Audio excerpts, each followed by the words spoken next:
quickly. Keep going. Don't look at it again. Go ahead and write down the letters you remember.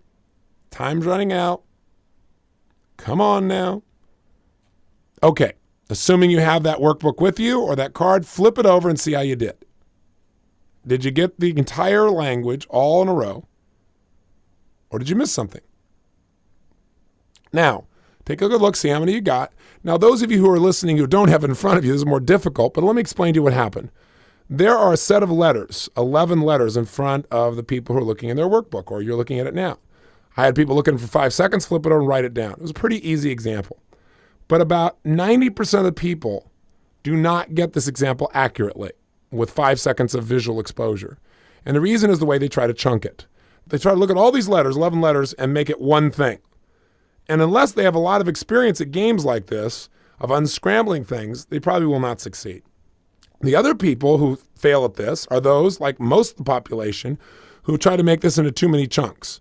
In other words, if they took these 11 letters and they try to look at them in 2-letter segments and they go 2, 2, 2, 2, 2, they get overwhelmed.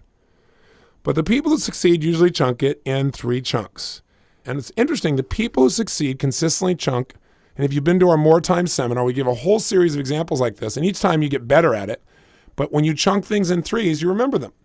Now, the exceptions are people that just look at it and they see a word in the midst of it. They look at it and see the whole thing. There are people like that, but usually they've had an experience.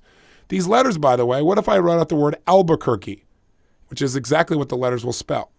Now, since most of you have heard of Albuquerque before, you have a pathway to power.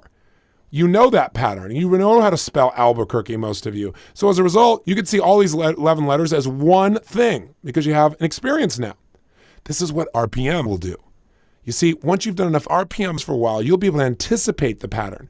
You'll see something happening. Instead of having a silly to-do list, you'll say, oh my gosh, I recognize this. Here's what the outcome is. Here's why we really want to do this. Here's the way to get that result faster and quicker. Oh, this is just one thought process instead of 10 for me. It's when you can drive the car and not even think about it. It's one chunk for you. So for example, I did this one time and one woman raised her hand and immediately said, I got it already. I said, wow, that's amazing. She did it like within 10 seconds. She said, those letters come together to spell one word, Albuquerque. I said, that's amazing. Now, for you to do that, you either play visual scrambling games a lot. And she said, no. I said, or you have lived in Albuquerque or you've had some experience there. She said to me, no, I haven't. I've never lived there. I said, you have a lover in Albuquerque. And the whole room started laughing. I said, you do. And she went, no, I don't. And I just did it spontaneously and humorously, but it was true. I like a shot in the dark. I said, you have a lover in Albuquerque. And she started smiling. She goes, well, yeah, I do. I said, now, how did I know that? I said, I didn't. It was a stab in the dark. But I know for somebody to be able to see that, unscramble it that fast, it's because they have something they have a lot of emotion about that they relate it to. And so sure enough, another one that I've used is determination. Or another one is entrepreneur. And business people always see the entrepreneur one because they have a reference for it. That's, again, what happens is when you do RPM plans enough, you'll start to like unscramble your life this way. You'll take 11 different things you got to do in your life and it'll become 1 or 2 outcomes. You'll take the 11 letters here and you'll turn them into one outcome. I mean, it'll totally change your level of stress when all you have to do is think about one thing, and especially when you realize you don't have to use all 11 letters to get the result you're after. Is this making any sense? I know it sounds philosophical.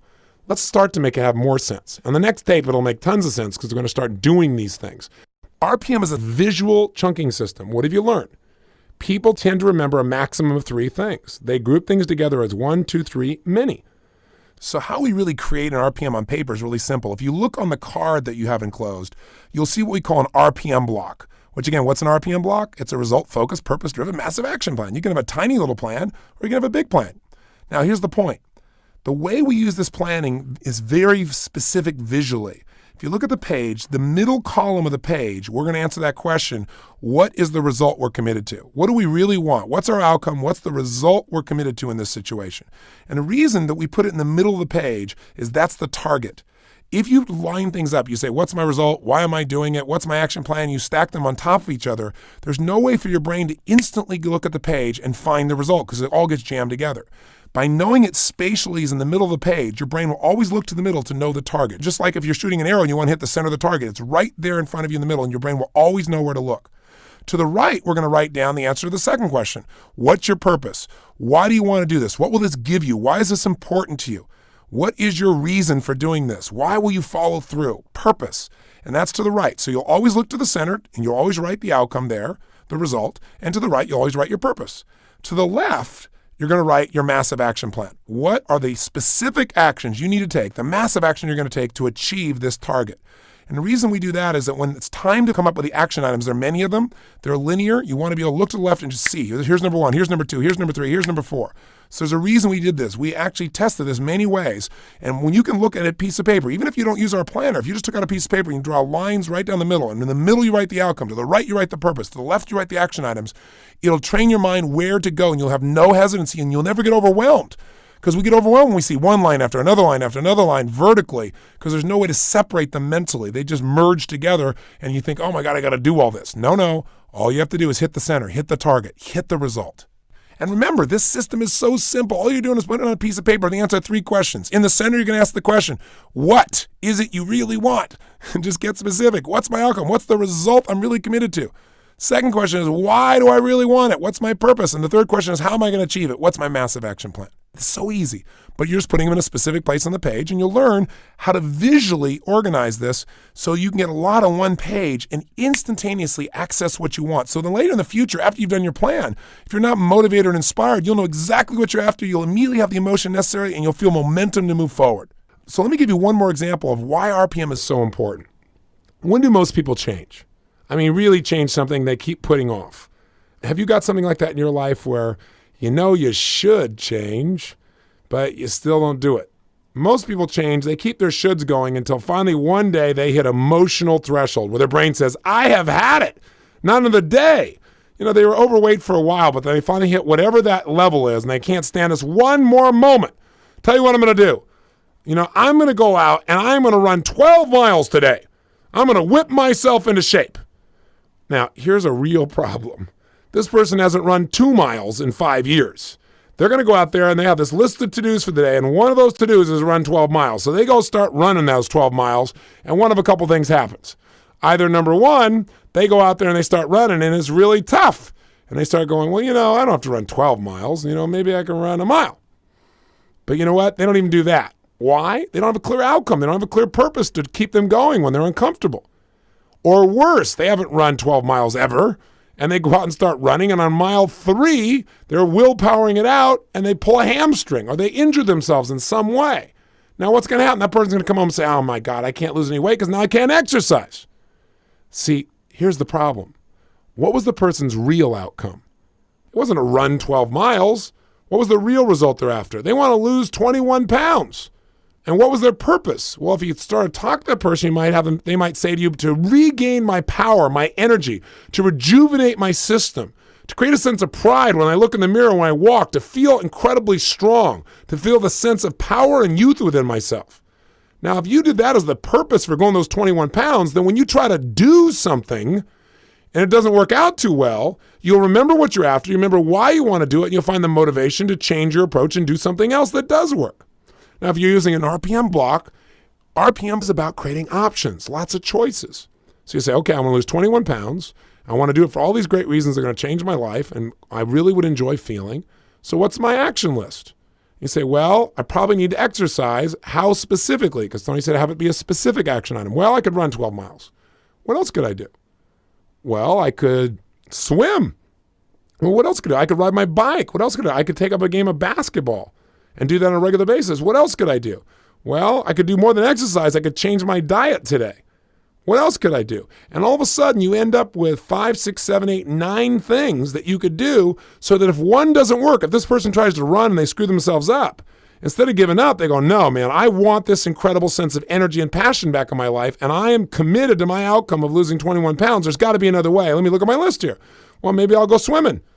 You know, I can still do that. I can still work out. Do you follow me on this? See, what this is about is creating choices, but having a clear direction with the maximum amount of drive. So think of RPM as a visual chunking system. Again, that may sound complex. In the seminar, I get to show it to you a little bit more clearly. But right now, I think you got the general idea. What we're going to do on the next tape is I'm going to show you the 5 master steps for being able to create an effective plan to achieve any result you want. It'll be the same 5 steps whether you're planning a day, a week, a month, a project, a company, it doesn't matter. I'm going to give you an example of how RPM can transform your day. I'm going to actually walk you through the steps and walk you through a day of mine and how using RPM was worth an immense amount of both economic and emotional value. So, what do you want to remember from this tape before we shut off? Number one, having a clear outcome and purpose is critical, that the action plan can change easily as long as you know your outcome and purpose, that it affects literally everything in your life. It can determine whether you're fit or fat, how well your company succeeds or fails, or even the outcome of how nations interact during times of war. This thought process is now becoming yours. You've also learned that very often you overwhelm yourself by the way you chunk things, by the way you group them together, by making it too big, one big bite that's too large to get your hands around, or making it too many small bites. So here's your assignment real quick, and then we're going to go into the actual planning in the next session.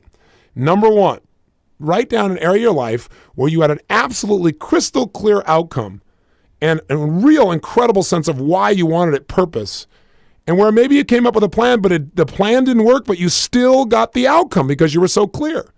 Because I can talk to you all day long and give you a million examples, but if I can get you to psychologically adopt how important this is, 80% of making this work is psychology, the right mindset. 20% is the mechanics. The second question is, what's an area of your life where you had unclear outcomes, where you weren't quite clear, where it was kind of general, where your purpose wasn't clear, and where you got frustrated and you really missed out on something important in the end? And finally, the third question or assignment is this. What's something you fail to do on a regular basis? You just can't motivate yourself to do because you make it one big chunk that's overwhelming, or you chunk it like this woman did exercise into a million pieces where it feels like it'll never get done. And then, of course, lastly, the fourth question is, think of something that other people think is difficult. Other people say, oh, gosh, I could never do that. That for you, it's really easy. It's like one chunk, or it's a couple of chunks and it's easy to manage. Identify these, because then this mechanical principle I'm explaining to you will have more meaning to you personally, and you'll begin to want to implement it. All right? This has been session number 5. We are now coming to short roads. We're now in the second half of this program, and we're going to start doing the planning. You're going to use your RPM Life Planner or your software in the next session. So I would definitely have your workbook for the next session. It'll be something you need to look at visually. All righty? So go answer your questions here. Have a great time today, and I'll look forward to spending time with you tomorrow. Till then, again, this is Tony Robbins saying, remember to live with passion.